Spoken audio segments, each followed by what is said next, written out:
নমস্কার বন্ধুরা, Rina's cooking with নেচারে আপনাদের সবাইকে স্বাগত। চলে এসেছি আজকের রেসিপি নিয়ে। আজকের রেসিপি হেলদি একটা ব্রেকফাস্ট তৈরি করে দেখাবো। এটা বাচ্চা থেকে বড় সকলেই খেতে পারবে, বাচ্চাদের টিফিনেও বানিয়ে দিতে পারবে, অথবা সকাল সন্ধ্যে জল খাবারেও খেতে পারবে। এটা খেলে অনেকক্ষণ পেট ভরেও থাকবে। চলো তাহলে কীভাবে রেসিপিটা করছি তোমাদের সঙ্গে শেয়ার করা যাক। রেসিপির জন্য এখানে নিয়েছি আমি 1 বাটি সুজি নিয়েছি। সুজিটা বাটির মধ্যে ঢেলে দিচ্ছি। মাপ করে এখানে হাফ বাটি নিচ্ছি টক দই। সুজির মধ্যে অল্প দিচ্ছি নুন, একসঙ্গে ভালো করে মিশিয়ে নিচ্ছি। এটা মিশিয়ে নিয়েছি। হাফ বাটি পরিমাণ জল নিয়েছি, জলটা দিয়ে দিচ্ছি। ঘন হয়ে গেছে, অল্প আর একটু জলের প্রয়োজন, আমি আর অল্প একটু জল দিচ্ছি। আরও সুজি আর টক দইটা ভালো করে মিশিয়ে নিচ্ছি। ভালো করে মিশিয়ে নিয়েছি। আমি এটা এবার 10 মিনিটের জন্য রেস্টে রেখে দেবো, তাতে সুজিটা অনেকটা ফুলে যাবে। এখানে দুটো আলু নিয়েছি, দুটো আলু সেদ্ধ করে খোসা ছাড়িয়ে নিয়েছি। আলুটা আগে থেকেই সেদ্ধ করে রেখেছিলাম। একটা গ্রেটার নিয়েছি, গ্রেটারের সাহায্যে আলুটা গ্রেট করে নিচ্ছি। তোমরা ম্যাশ করেও নিতে পারো। সবজির জন্য এখানে নিয়েছি গাজর, টমেটো, কাঁচা লঙ্কা, ধনেপাতা আর পেঁয়াজ কুচি।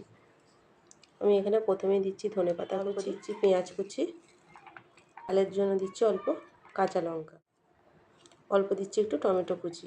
আমি এর মধ্যে গাজর দিচ্ছি না। এর মধ্যে স্বাদ মতো দিচ্ছি নুন, দিচ্ছি আমি একটু ভাজা মশলা। তোমাদের কাছে চাট মশলা থাকলে চাট মশলাও দিতে পারো। এটা জিরে, ধনে, শুকনো লঙ্কা আর মৌরি গুঁড়ো করা আছে, অল্প একটু দিলাম। এটা দিলে স্বাদটা আরও ভালো হবে। সব শেষে দিচ্ছি অল্প একটু গোলমরিচের গুঁড়ো। তোমরা ঝালটা যেমন খাবে সেরকম দিতে পারো। সব একসঙ্গে খুব ভালো করে আমি মেখে নিচ্ছি। তোমরা যদি মনে করো এটা একটু কড়ার মধ্যে নেড়ে নেবে, অল্প একটু তেল দিয়ে তেলের মধ্যে পেঁয়াজ কুচি ফোড়নটা দিয়ে তারপরে একটু ভাজা ভাজা হয়ে গেলে তারপর আলুটা দিয়ে সব মশলা দিয়ে নাড়াচাড়া করে নিতে পারো।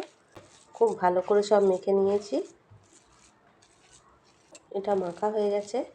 এখান থেকে আমি এইভাবে করে ছোট ছোট করে গোল গোল করে নিচ্ছি।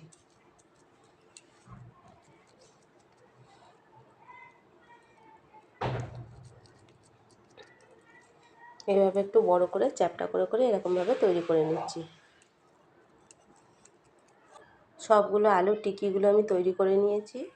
দেখো মিনিট 10 হয়ে গেছে, সুজিটা ফুলে অনেকটা হয়ে গেছে। আমি এখানে যে সবজিগুলো রেখেছিলাম সেই সবজিগুলো এক এক করে সব এর মধ্যে দিয়ে দিচ্ছি। আমি দিচ্ছি পেঁয়াজ কুচি, ধনেপাতা কুচি, কাঁচা লঙ্কা, টমেটো কুচি, দিচ্ছি গ্রেট করা গাজর।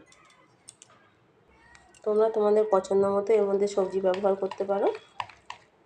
সব একসঙ্গে খুব ভালো করে মিশিয়ে নিচ্ছি। এটা মেশানোর পর এখনও অনেকটা ঘন আছে, এর মধ্যে একটু জল লাগবে। অল্প দিচ্ছি জল, জল দিয়ে আবারও খুব ভালো করে মিশিয়ে নিচ্ছি।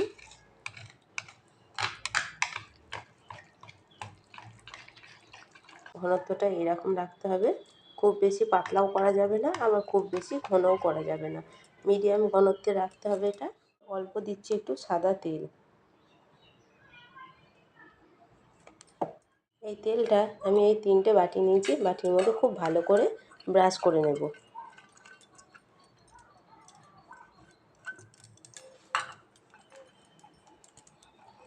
তোমাদের কাছে একই রকম বাটি থাকলে একই রকমের বাটি নিতে পারো। আমার কাছে একই রকমের বাটি সবগুলো নেই, তাই আমি ছোট বাটি 3 রকমের 3টে নিয়ে নিয়েছি। যে ব্যাটারটা রেখেছিলাম ওর মধ্যে আমি এখানে হাফ চামচেরও কম দিচ্ছি বেকিং সোডা। তোমরা বেকিং পাউডারও দিতে পারো, অথবা থাকলে তোমাদের কাছে ইনো ব্যবহার করতে পারো। একসঙ্গে সব এটা খুব ভালো করে মিশিয়ে নিচ্ছি। ইনো বা বেকিং সোডাটা তোমরা আগে থেকে দেবে না, যখন এটা তৈরি করবে সেই মুহূর্তেই এটা দিতে হবে। আমি একটা কড়া বসিয়েছি, কড়ার মধ্যে একটা স্ট্যান্ড দিয়েছি। স্ট্যান্ড দিয়ে এর ওপরে আমি একটা থালা বসিয়ে দিয়েছি, দিয়ে এটা আমি ভালো করে গরম হতে দেবো। এটা ঢাকা দিয়ে দিচ্ছি, ঢাকা দিয়ে ভালো করে এটা গরম করে নেব। ততক্ষণে আমি এইগুলো বাটির মধ্যে সাজিয়ে নিচ্ছি। যে বাটিগুলো নিয়েছিলাম বাটির মধ্যে প্রথমে এক হাতা করে ব্যাটার দিয়ে দেব। একটা চামচে করে 1 চামচ করে ব্যাটার দিয়ে দিতে হবে। প্রথমে খুব বেশি দেওয়া যাবে না। কীগুলো করে রেখেছিলাম সেইগুলো এর ওপর দিয়ে দিচ্ছি। এর ওপর দিয়ে আবারও 1 চামচ করে ব্যাটারটা দিয়ে দিচ্ছি। আমি 1 চামচ করেই দেব, খুব বেশি দেব না। এটা বাটিটা পুরো ভর্তি করে দিলে হবে না, বাটিটা একটু ফাঁকা রাখতে হবে, এটা ফুলে অনেকটা ডবল সাইজের হয়ে যাবে। এদিকেও জলটা ফুটতে শুরু করেছে, ঢাকাটা খুলে নিচ্ছি।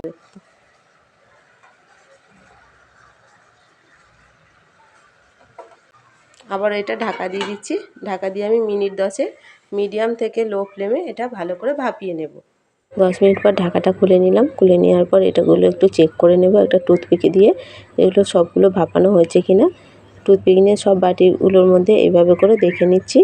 টুথপিকটা পরিষ্কার বেরিয়েছে, একটুও লেগে নেই, তার মানে এটা হয়ে গেছে। আস্তে আস্তে বাটিগুলো এখান থেকে তুলে নিচ্ছি, তুলে নিয়ে এগুলো ঠান্ডা হতে দেব। এইভাবে করে বাকিগুলো তৈরি করে নিচ্ছি। এগুলো ঠান্ডা হতে দেব। এখনই দেখতে এটা কতটা সুন্দর লাগছে।